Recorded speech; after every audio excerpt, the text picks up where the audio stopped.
Welcome back to Prime Age Health Hub.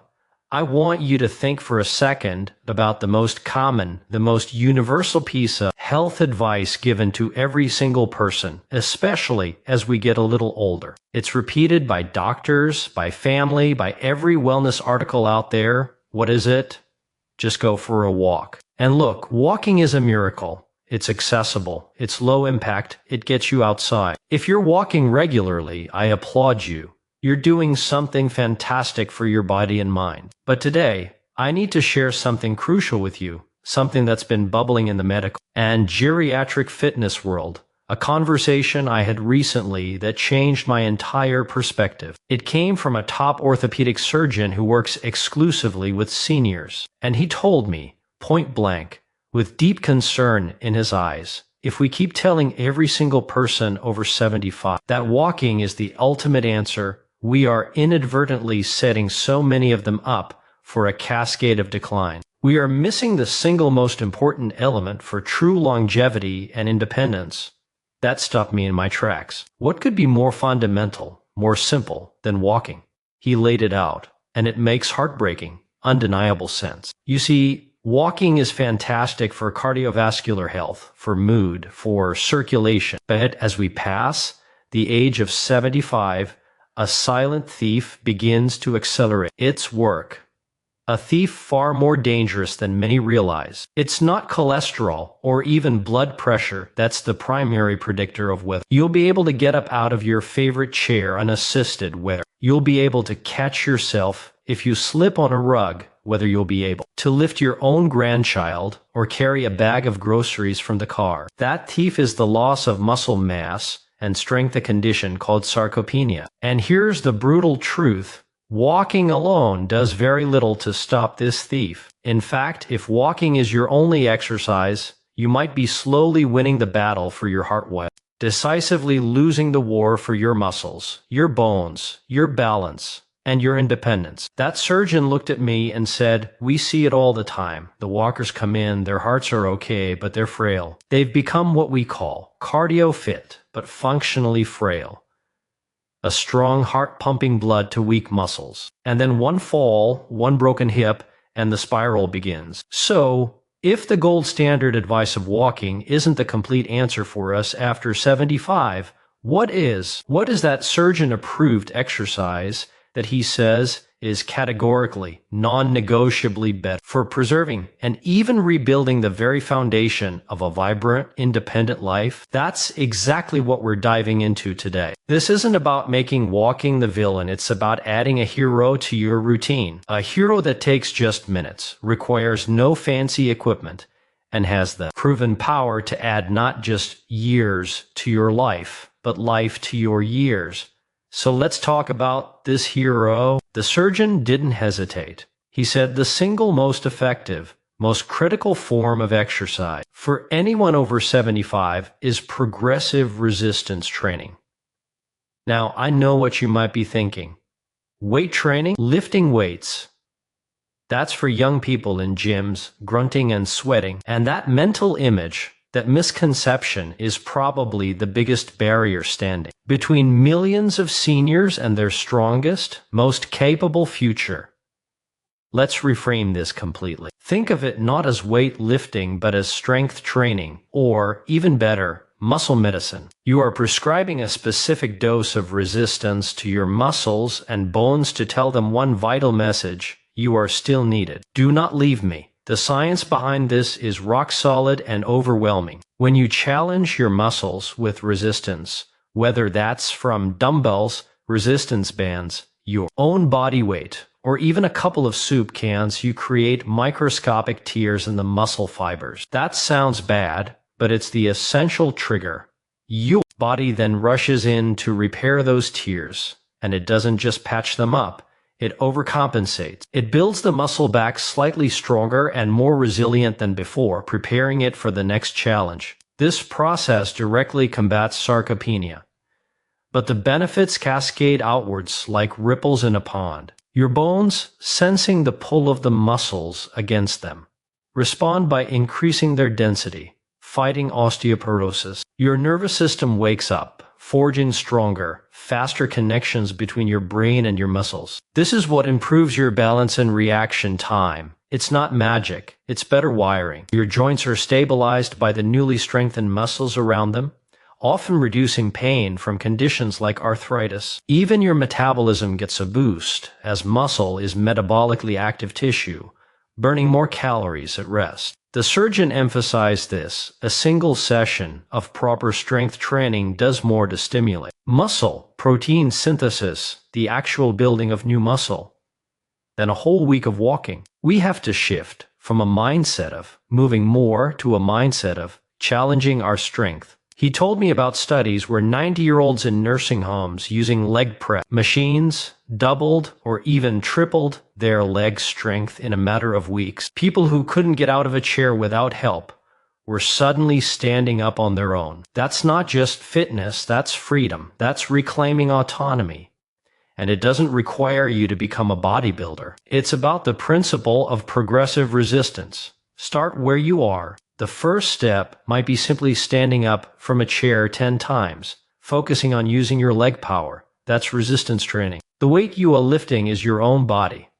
That's the beautiful, accessible starting point. Now, before you think about doing anything, the most important word we must anchor everything in is safety. The surgeon was adamant. The biggest fear is injury, and that fear is valid, but the risk of injury from a properly performed strength exercise is far, far lower than the risk of injury from the weakness and frailty that comes from not doing it. Our mission at Prime Age Health Hub is to make this safe, clear, and empowering. So, rule number 1, if you have any existing health conditions, heart issues, uncontrolled blood pressure, recent surgeries, joint problems, you must have a conversation with your doctor. Tell them, I'm interested in starting a gentle, progressive strength training program to maintain my muscle and independence. Get their green light.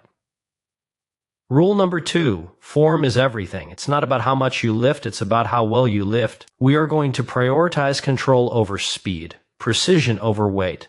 You should never feel sharp pain. A feeling of muscle fatigue, of the muscle working hard is the goal.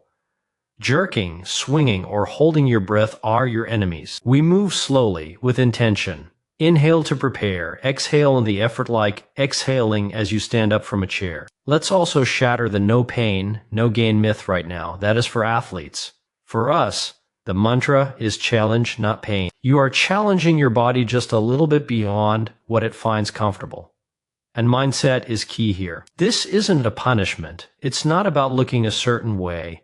This is an act of profound self-respect and future planning. You are investing in your future self's ability to travel, to garden, to play on the floor with great-grandkids, to live in your own home for as long as you choose. Every single rep is a deposit into your independence bank. So, let's set up your environment. You need a sturdy, armless chair like a dining chair. You need a wall for support. You might want 2 soup cans or 2 bottles of water to start. That's it. No gym membership required. We're going to do this right where you are. Let's get practical. If the surgeon said you can only do 1 exercise for the rest of your life to maintain your independence, what would it be? He didn't blink. The seated sit to stand progressed to a bodyweight squat. This is the cornerstone. This movement mimics the single most important daily activity: getting up from a chair, a toilet, a car. Mastering this is the difference between reliance and freedom. So let's walk through it together right now. Scoot to the front of your sturdy chair. Sit tall, feet flat on the floor about hip width apart. Toes pointing forward. Cross your arms over your chest. Now lean your chest forward slightly. This isn't about your back, it's about getting your nose over your toes. Press your heels firmly into the floor. And using the power of your legs and your buttocks, stand up. Don't use your hands to push off your knees, just the legs. Stand up all the way to a tall, proud posture. Pause for a second at the top. Now, the control part is even more important. Don't just plop down. Hinge at your hips, push your bottom back as if you're aiming for the chair, and lower yourself slowly with total control back to the seat. That's 1. Your goal is not speed. Your goal is to feel your thighs and your glutes doing the work. Try for 5. If 5 is too easy, try 8. If you can do 12 with perfect form, it's time to progress. The progression is simple. Lower the chair. Use a couch cushion to make the seat a little lower, which increases the range of motion. Eventually, you might work toward a full body weight squat, where you lower yourself toward an imaginary chair and stand back up. This one movement, done with focus 3 times a week, will transform your lower body strength. It's your anti-fall insurance policy. While standing up is priority number 1, staying upright is a close second. For that, we need to address our posterior chain, the muscles up the back of our body. Our second surgeon-approved essential move is the hinge. This builds strength in your glutes and hamstrings, the back of your thighs, and teaches your hips to move properly, which is critical for balance and protecting your lower back. We'll start with the simplest version, the standing, supported hip hinge. Stand tall facing the back of a sturdy chair or your kitchen counter, hands resting lightly on it for balance. Keep a soft bend in your knees, don't lock them. Now, imagine you have a string pulling your chest forward, keeping your back perfectly straight like a flat tabletop hinge at your hips, pushing your bottom straight back behind you. You should feel a stretch in the back of your legs. Your torso will lower toward the floor, but your back stays flat. Don't round your shoulders. Go only as far as you can while maintaining a straight back. Then, squeeze your glutes, your butt muscles, to pull yourself back up to standing. That squeezing at the top is key. It's the strengthening part. This movement is the foundation for safely picking anything up off the floor. It teaches your body to use the powerful hip muscles instead of rounding your spine and risking an injury. Start with 8 to 10 of these, focusing on the quality of the movement, not the depth. Feel the muscles working. That connection between your brain and those muscles is where the magic happens. Our lives aren't lived just sitting and standing. We reach for things on high shelves. We pull open doors, pull groceries out of the car, pull ourselves up if we're leaning on something. For this, we need to train our upper back and arms. Our third key move is the seated row. This counteracts the hunched forward posture we can get from sitting, and it builds the pulling strength crucial for daily life. For this, you can use a resistance band.